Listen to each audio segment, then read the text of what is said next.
ओम शांति। 27 जून 2026 की साकार मुरली से होमवर्क। आज की मुरली से फ्लो चार्ट को सामने देखते एक एक पॉइंट का मनन चिंतन करते हुए अपने अंदर वो धारणाएं चेक करनी है। क्या मैं स्वर्ग में जाने लायक हूँ? क्या मैं पावन दुनिया में जाने के लिए पावन बना हूँ? तो कैसे पावन बनना है उसकी विधियां आज की मुरली में बताई है। तो आज हम लक्ष्य लेते हैं। पद्मा पदम पति बनने के लिए पावन बनने का पुरुषार्थ करना है। आज हम स्वमान लेते हैं। मैं आधार मूर्त उधार मूर्त आत्मा हूँ।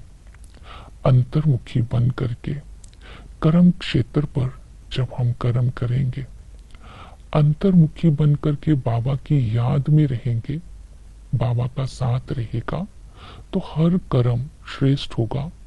दृष्टि कल्याण की होगी, वृत्ति कल्याण की होगी, भावना बाप समान होगी।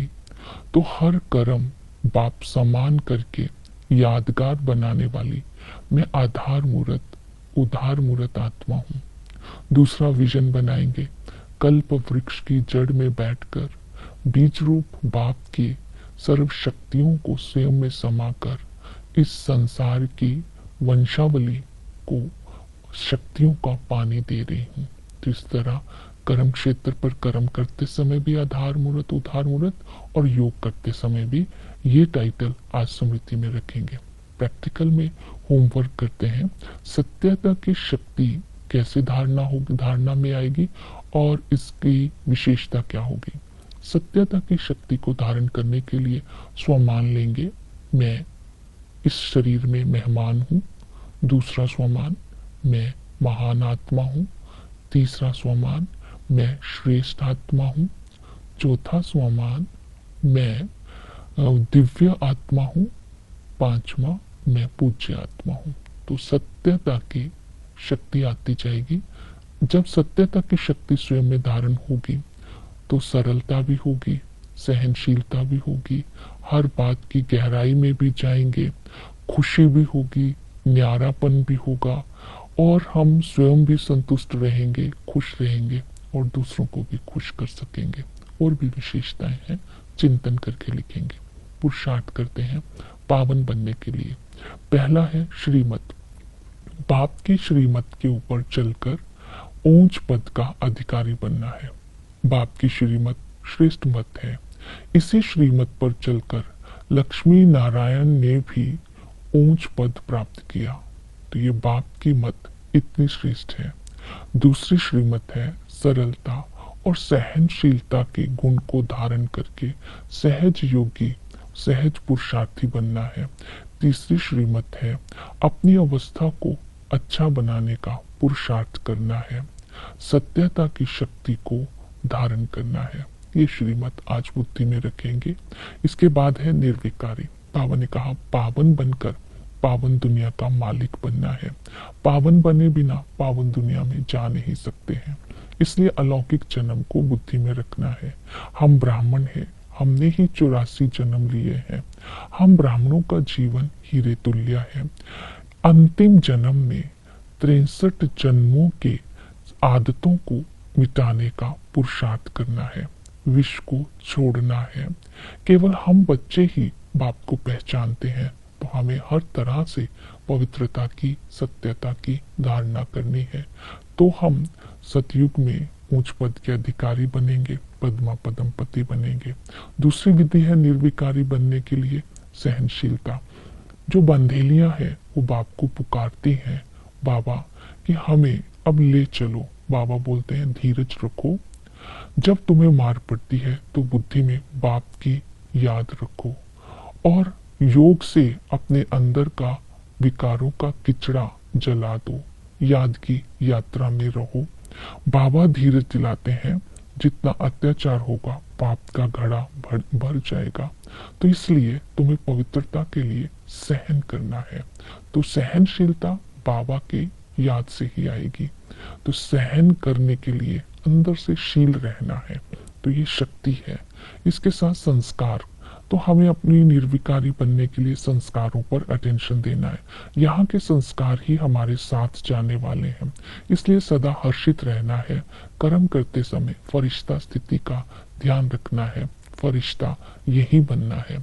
तो ये हल्कापन और हर्षितपन, ये संस्कार को धारण करना है। इसके साथ है याद। बाप और वर्षे को याद करने से आत्मा के अंदर जो तमो प्रधानता की खाद पड़ गई है वो निकल जाएगी। याद करने की विधि है, पहली है निश्चय। जिन बच्चों को बाप पर निश्चय होता है उनकी बुद्धि से बाप कभी भूलता नहीं है, उनकी बुद्धि कभी भी भटकती नहीं है। जितना निश्चय होगा उतना ही याद एक रस होगी। दूसरी विधि है देही अभिमानी। देह अभिमान में रहने का 63 जन्मों का संस्कार पड़ा है, क्योंकि देह अभिमान मिट्टी है, देह अभिमान अंधकार है। तो देह अभिमान को छोड़कर देही अभिमानी बनने की मेहनत करनी है। देही अभिमानी बनने के लिए चलते फिरते देही के भान में रहना है। मैं आत्मा निराकार हूँ, सूक्ष्म स्टार हूँ, तो मैं आत्मा परमधाम वासी हूँ, शरीर द्वारा पाठ बजा रही हूँ। तो बाप की याद में भी रहना है। तो परमात्मा का परिचय हम ब्राह्मणों को है। परमात्मा जो है वो भी स्टार है, अति सूक्ष्म है। परमात्मा का परिचय बाबा ने खुद दिया। मैं सत्य हूँ, चैतन्य हूँ, ज्ञान का सागर हूँ, आनंद का सागर हूँ, प्रेम का सागर हूँ, सौदागर हूँ, रत्नागर हूँ। गॉड फादर मुझे कहते हैं, मैं लवली हूँ और इस समय तुम्हें ज्ञान दे करके फिर परम धाम निवासी बन जाता हूँ। तो इस तरह बाप की याद में रहना है। फिर तीसरी विधि बताई संबंध। पिता के संबंध से संगम युग पर, इस अंतिम जन्म पर हमें वर्षा मिलता है विश्व की बादशाही का। वही टीचर बनकर ज्ञान सागर हमें ज्ञान देते हैं। इस ज्ञान को बुद्धि में धारण कर हम पद्मा पदमपति बन जाते हैं। तो इस ज्ञान को बहुत अच्छे से धारणा में लाना है, झुटका नहीं खाना है। इससे बहुत बड़ी आमदनी होने वाली है। इस ज्ञान में हमें सृष्टि के आदि मध्य अंत का ज्ञान दिया जाता है और सतगुरु आकर के सर्व की सदगति करते हैं, पतित से पावन बना करके साथ ले जाते हैं। तो दुख हरता सुख करता हमें दुखों से लिबरेट भी करते हैं। चक्र को बुद्धि में रखना है कि इस समय ये सारी दुनिया में हमारा राज्य है। लक्ष्मी नारायण का राज्य था, वहाँ हर आत्मा सतो प्रधान थी, पूज्य थे, सुख ही सुख था। वहाँ देवता थे, ऊंचते ऊंचते, जैसे देवता ऊंचते ऊंचते तो पशु पक्षी फर्नीचर भी रॉयल था। जैसे मध्य में आते हैं पत्थर बुद्धि बनते हैं, क्योंकि आसुरी संप्रदाय हो जाती है, तमो प्रधान हो जाते हैं, बीमारी और झगड़े शुरू हो जाते हैं। 84 जन्म जब हमारे पूरे हो जाते हैं, अंत में बाबा आकर हमें पावन बनाकर पावन दुनिया में ले जाते हैं। तो इस दुनिया से वैराग्य दिलाते हैं। तो वैराग्य बुद्धि में रखना है। ये पुरानी छीछी दुनिया है, इस दुनिया का खत्म होना है, खलास होना है। तो बाबा ने अटेंशन दिलवाया, इस समय सब आत्माएं तमो प्रधान है, छीछी है, खाद पड़ गई है। तुम्हारा दिल अब स्वर्ग से लगा रहना चाहिए कि तुम अभी ब्राह्मण बने हो, तुम सतयुग के लिए पुरुषार्थ करते हो, सेवा में बिजी रहना है। परमात्मा सर्वव्यापी नहीं है। 84 का चक्र कैसे लगाते हैं, और ज्योति ज्योत में नहीं, आत्मा परमात्मा में नहीं मिलती है। ब्रह्मा सो विष्णु, विष्णु सो ब्रह्मा कैसे बनते हैं। ओम शांति।